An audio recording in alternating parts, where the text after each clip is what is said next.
Kristjani so poklicani k varovanju stvarstva, je poudaril papež Frančišek med jutranjo mašo v kapeli doma Svete Marte 9. februarja.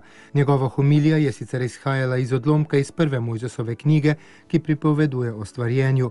Papež pa se je zaustavil tudi ob drugem stvarjenju, to je tisto, ki je dalo Jezusa, ko je ponovno ustvaril, kar je bilo uničeno zaradi greha. O slednjem lahko beremo v evangeljskem odlomku, v letem vidimo Jezusa sredi ljudi, med njimi je bilo mnogo bolnikov, vsi, ki so se ga dotaknili, so ozdraveli.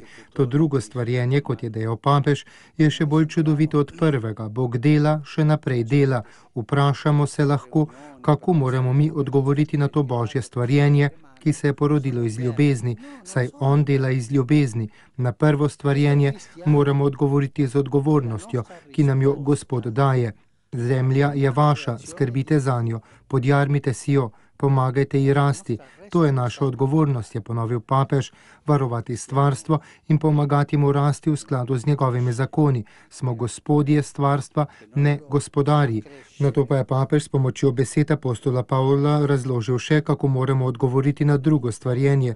Sveti Pavel nam pravi, naj se pustimo spraviti z Bogom. To pomeni hoditi po poti notranje in skupne sprave, saj je sprava Kristusovo delo. Tako tudi ne užalostimo Svetega Duha, ki je v nas in deluje v naši notranjosti.